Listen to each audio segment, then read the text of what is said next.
Aqui sobre a concepção das afasias, o Freud vai falar de dois casos de afasia sensória. Isso tudo para desafiar o entendimento do Lichtenstein de que, e principalmente do Wernicke, de que a afasia sensória pode ser localizada, né? Caso 1. Raymond, ao encontrar-se no verão de 1857, diante de uma tropa de soldados e trabalhadores nas Rocky Mountains, um dos trabalhadores, um mexicano, recebeu de um outro trabalhador uma pancada com um porrete na têmpora esquerda, de tal forma que ele desabou sem consciência. Quando o sujeito machucado voltou a si, havia perdido completamente sua memória verbal, mas de modo algum tinha perdido a faculdade de articulação. Ele não conseguia falar nada por si só, mas quando alguém lhe dizia algo, podia repetir sem qualquer falha de articulação, desde que não fossem muitas as palavras que lhe houvessem sido ditas de uma só vez. Então, ele não conseguia dizer nada por si só, mas conseguia repetir o que ele dizia, quando eram poucas palavras, né?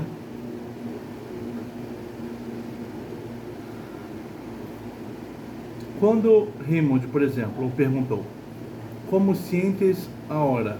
Como se sente agora? Ele então repetiu: como cien, e rompeu em lágrimas. Então ele ficou repetindo o que o outro perguntou. O paciente morreu no dia seguinte e apresentou uma equimose do tamanho de uma moeda de $0,5 que atingia a porção esquerda do lobo frontal em sua borda lateral posterior. E além disso, uma laceração da artéria meníngea média direita.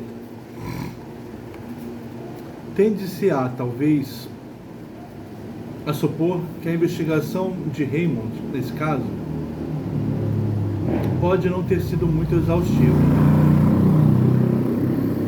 já que ele acrescenta a seguinte observação: não atribuir importância especial alguma ao dano do lobo frontal esquerdo àquela época, somente a partir da discussão na Academia de Paris, em 1861, 3 anos depois do encontro dele com o paciente, 4 anos depois do encontro dele com o paciente, é que cheguei à convicção de que a afasia amnésica desse caso adivinha desse dano. Caso 2. Também observado pelo Raymond. No inverno de 1868 e 1869, na passagem, desses anos, Raymond viu um homem que, alguns meses antes, durante o trabalho em uma pedreira,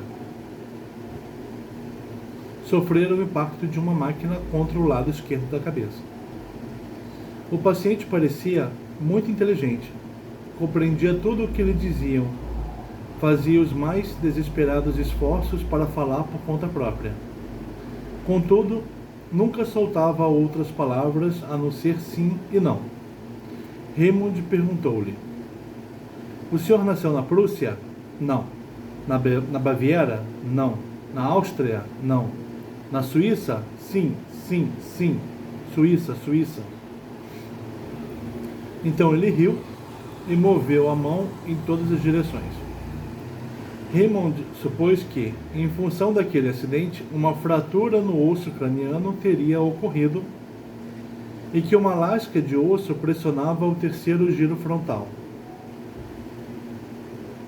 Ele recomendou uma trepanação, que foi inclusive realizada, uma cirurgia cerebral, foi realizada e que confirmou seu diagnóstico em toda a sua extensão.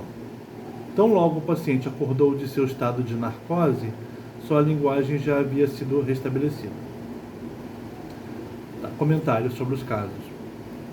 Vemos então que a afasia motora transcortical de Lichten aqui é ocasionada por lesões que não têm o mínimo em comum com a ruptura de uma via BM.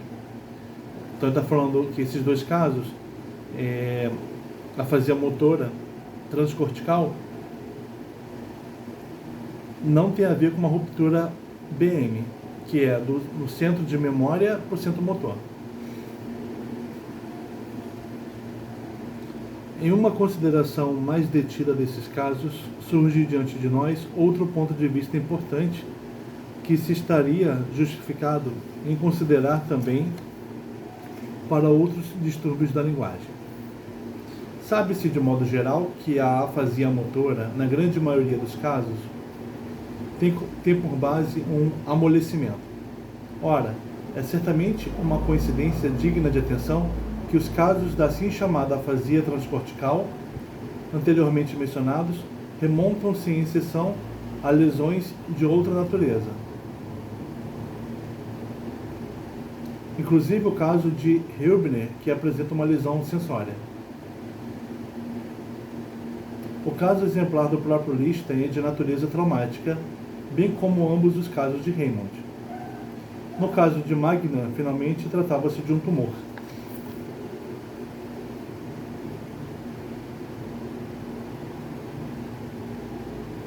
Ele está falando que a afasia motora, na maioria dos casos, é causada por um amolecimento. Aí ele falou que é uma coincidência, né, que os dois casos que nós falamos foram devidos a lesões de outra natureza, foram traumas, né?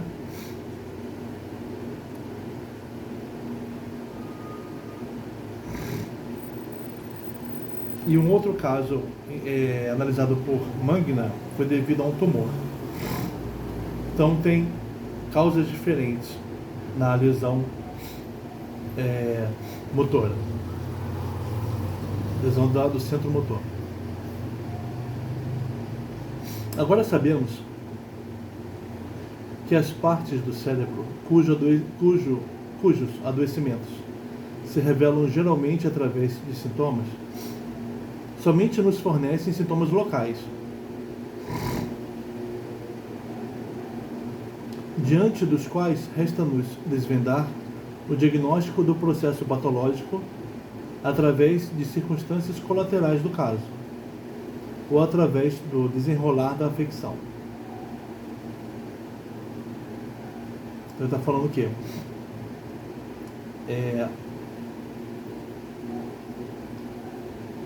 Parte do cérebro que, através de sintomas, nós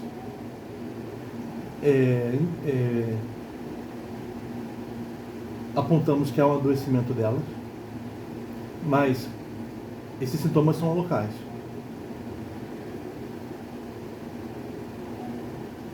Se nós fizermos isso, né, pegarmos os sintomas e analisarmos a parte do cérebro, isso faz com que a gente tenha uma visão restrita dos sintomas. A gente precisa ver o desenrolar do processo patológico, as circunstâncias colaterais. Contudo, o aparelho de linguagem dispõe de uma tal riqueza em meios de expressão dos sintomas que poderíamos esperar dele que revele, pela maneira do distúrbio funcional, não somente a localidade, mas também a natureza da lesão. Então, pela variedade que há do funcionamento do aparelho de linguagem e também, portanto, dos sintomas,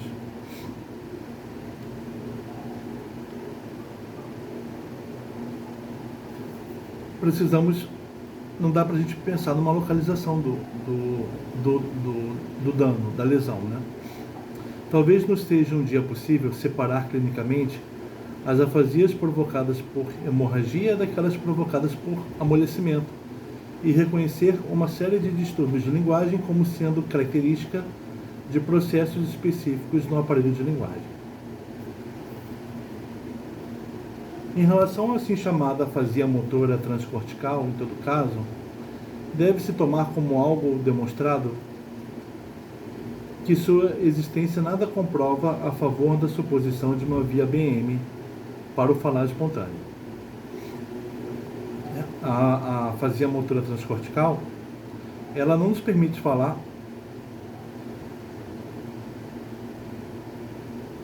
que a via BM responda pelo falar espontâneo, né? Que é essa via do centro de memória para o centro motor.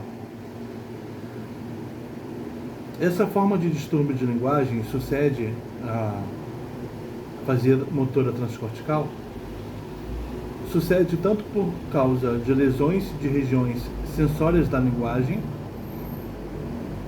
quanto por estados incomuns de adoecimento da região motora. Então, essa afasia motora transcortical, ela pode surgir tanto de lesão de regiões sensórias, da recepção da fala, quanto por adoecimento da própria região motora. A afasia motora não decorre só de uma lesão na região motora, decorre também de uma lesão na região sensória, em função dos quais o centro motor da linguagem será posto em um estado de funcionamento reduzido em face de seu estado de funcionamento normal. Então, essa lesão ocorrendo no centro sensório ou no centro motor, causando uma afasia motora, o que ocorreu foi uma perda de funcionamento, né? Um funcionamento reduzido do aparelho de linguagem, no detalhe, no centro motor da linguagem. Charlton Bastian, que explica, então a partir do Bastian, o Freud vai falar ainda melhor, vai fazer ainda melhor essa crítica a Liszt e Wernicke, né? Bastian, que explica a afasia motora transcortical de Liszt. Da mesma forma que nós a explicamos, distingue a propósito 3 estados de excitabilidade diminuída de um centro. Então ele vai pensar na redução da excitabilidade de um centro.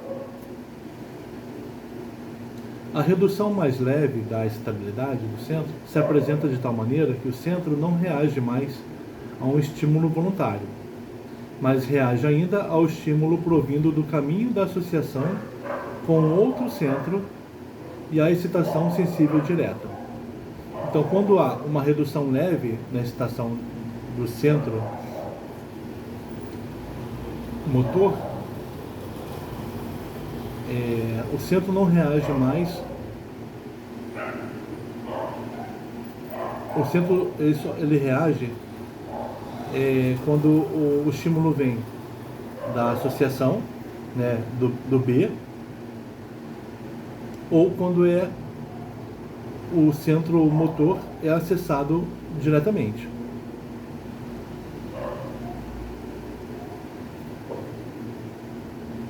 Por ocasião de um dano funcional mais grave, o centro reage somente à excitação sensível direta. E finalmente, no nível mais profundo, essa última reação também cessa. Dever-se-ia então supor, no que tange à afasia motora transcortical, que o centro motor ainda pudesse ser posto em atividade por uma excitação sensível direta, mas não mais por um estímulo voluntário. Então, a gente pode supor, para fazer a motora transcortical, que o centro motor pode funcionar ainda numa excitação sensível direta, falar, repetir o que se ouviu, mas não por um estímulo voluntário, não a pessoa falar espontaneamente. E pelo fato de que esse centro motor é sempre estimulado pela associação com o centro sensório acústico, A causa da modificação de excitabilidade pode ser atribuída tanto ao centro sensório quanto ao próprio centro motor. Então, como essa modificação da excitabilidade que faz com que a pessoa só repita o que se falou, não consiga falar espontaneamente, essa diminuição da estabilidade não seria só no centro motor, mas também no centro acústico da linguagem. Notamos neste momento que estamos em condição de explicar uma forma de distúrbio de linguagem clinicamente observada pela suposição de uma modificação do estado funcional, em vez de explicá-la por uma ruptura localizada em uma via de condução. Aí começamos a falar então, quando falamos a partir do Bastian, de uma perda da estabilidade que causa uma perda da função motora da linguagem. Quando começamos a considerar isso, a gente começa a falar de uma modificação do estado funcional do aparelho de linguagem e nos afastar da explicação pela via de uma ruptura na via de ligação,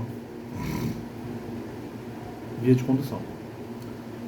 Pelo fato desse passo ser de grande importância para a totalidade da concepção das afasias, gostaríamos de repetir, para nossa própria segurança, que fomos impelidos a abandonar a explicação localizacionista, já que os resultados de autópsia a contradisseram. A suposição a qual nós acatamos, juntamente com Bastian, parece-nos ser uma expressão natural do fato de que a repetição fica sempre preservada por mais tempo do que o falar espontâneo.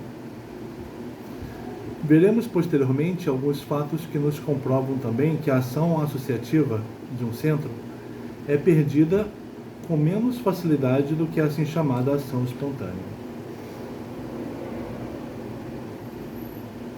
A princípio, a suposição de Bastian contém, em todo caso, algo de espantoso. Ela contrapõe-se de forma irreconciliável a uma linha de raciocínio que lida com lesões circunscritas e seus efeitos. Em primeiro lugar, dever-se-ia admitir que, para a explicação de uma redução da estabilidade em um centro, não seria necessária lesão alguma, já que a redução se nos apresenta como um estado funcional puro. É uma perda do funcionamento. Não precisa ter lesão. Trata-se de um fato, e é possível haver estados semelhantes ao da afasia motora transcortical, que surjam devido a um mero dano funcional, sem que haja uma lesão orgânica. Quando, entretanto, se percebe mais claramente a relação entre lesão orgânica e distúrbio de função, deve-se adquirir a convicção de que não se pode reconhecer toda uma série de lesões orgânicas, senão por meio de distúrbio de função. E a experiência demonstra que, de fato, essas lesões nada mais causam do que distúrbio de função. Até para falar então para ver distúrbio de função não precisa ter distúrbio motor, não precisa haver lesão orgânica. E até para falar de lesão orgânica você precisa pensar na perda de funcionamento.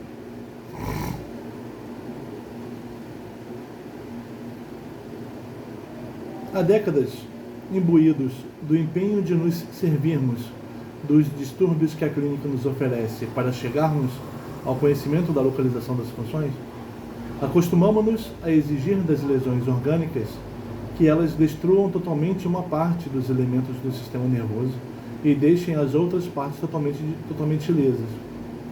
Acabou sendo um vício da clínica, que é, ao lidar com distúrbios de linguagem, supor que há uma destruição completa de certos centros cerebrais.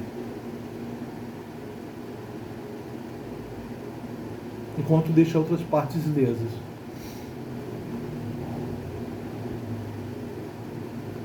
Somente um pequeno número de lesões preenche esses requisitos. A grande maioria delas não é diretamente destrutiva e atinge um número maior de elementos no âmbito de seu efeito destrutivo.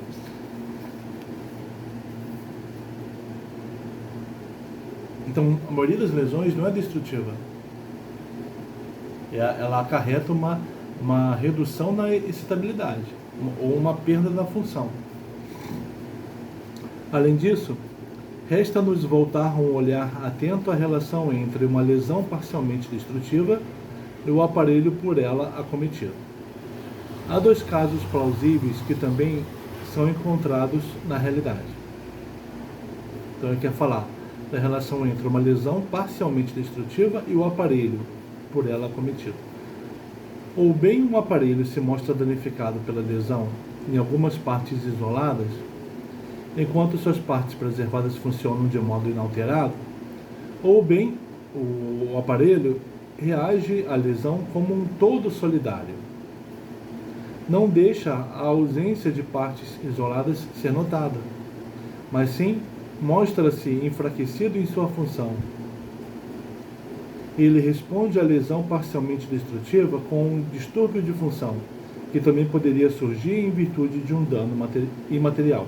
Então, uma lesão no aparelho de linguagem, ou ele tem uma perda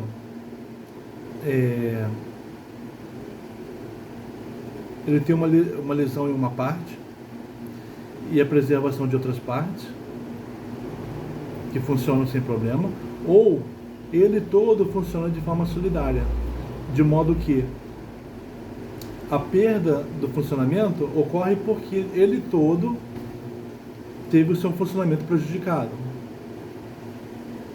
Então não se nota o funcionamento de parte alguma isoladamente. Essa é do centro sensório, essa é do centro motor. Não, ele funciona, se quer da memória, não, ele funciona todo integradamente. Ou não funciona, né? Porque ele é todo integrado. O aparelho central, em sua extremidade superior, apresenta-nos, por exemplo, os dois tipos de reação. Quando há uma pequena lesão orgânica no giro pré-central, seu efeito pode consistir em uma paralisia isolada, como a paralisia do músculo do polegar. Entretanto, o mais comum, então até quando há efeito, pode ocorrer sim uma lesão localizada, mas o mais comum é que o efeito se revele como uma paresia em grau moderado de todo o braço.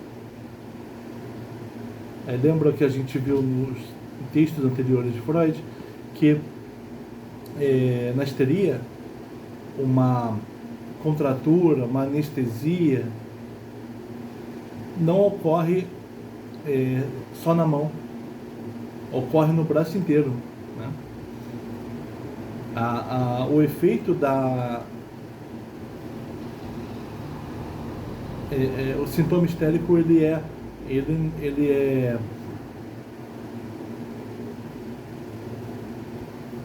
dessa forma, né?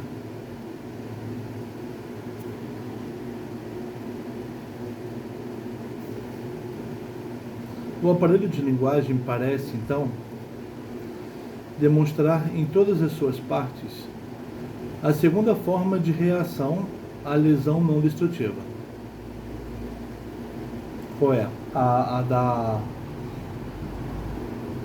Do desfuncionamento, né, dele como um todo. Ele responde a uma tal lesão de modo solidário, pelo menos parcialmente solidário, com um distúrbio funcional. Nunca ocorre, por exemplo, que em função de uma pequena lesão no centro motor, 100 palavras se percam dependendo meramente do local da lesão. É sempre possível demonstrar que a perda parcial é expressão de uma redução funcional geral desse centro.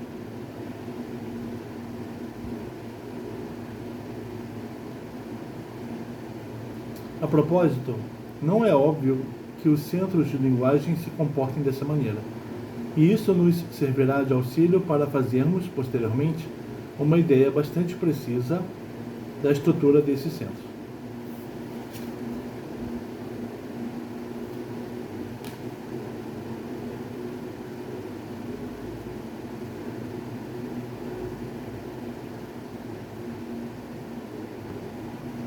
Antes de finalizar essa discussão sobre a afasia motora, tenho de recapitular 2 pontos que encontram aqui a mais apropriada solução. Se a afasia motora transcortical é o sintoma de um estado que se situa entre a normalidade e a completa inexcitabilidade, então são graus de excitabilidade para se falar da afasia motora, então deve-se necessariamente esperar que esse sintoma se instaure no quadro da afasia motora quando ela começar a ser superada. Ou seja, que os pacientes com afasia motora aprendam mais cedo e com maior êxito a repetir, antes de voltarem a falar espontaneamente.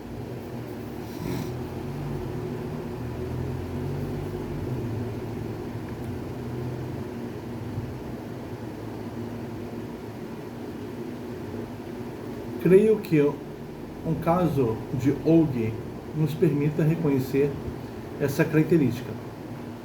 Porém, de resto, não fui capaz de reunir várias comprovações para minha expectativa. O que posso dizer é que a atenção dos observadores não se dirigiu a este ponto.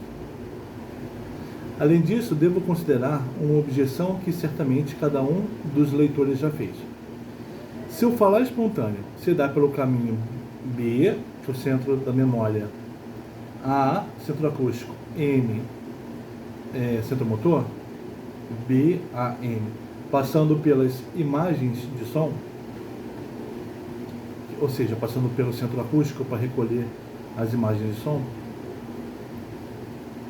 então toda afasia, recolher não, né, para aproveitar as imagens de som, então toda afasia sensória deveria necessariamente acarretar a perda da linguagem espontânea, porque é um problema no ar, e não meramente um distúrbio dela. Como se deveria explicar que na afasia sensória ainda se fala tão abundantemente, quando não também corretamente? Posso apenas reconhecer a dificuldade e responder por meio da indicação de uma outra dificuldade. Há casos de logoplegia, supressão concomitante da compreensão da linguagem e da expressão da linguagem, nos quais poderíamos ver nossa exigência de perda da linguagem espontânea no quadro da afasia sensória confirmada.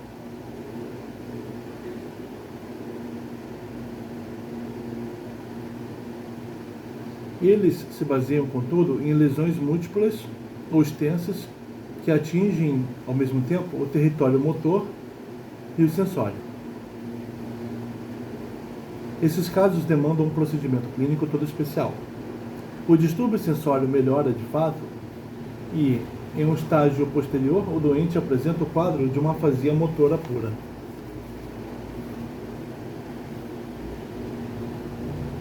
Pode igualmente ocorrer que um caso patológico se apresente desde o início como afasia motora, ao passo que se averigua na autópsia que não apenas a área de Broca, mas também uma grande parte do restante da região da linguagem, inclusive a área de Wernicke, encontra-se igualmente destruída.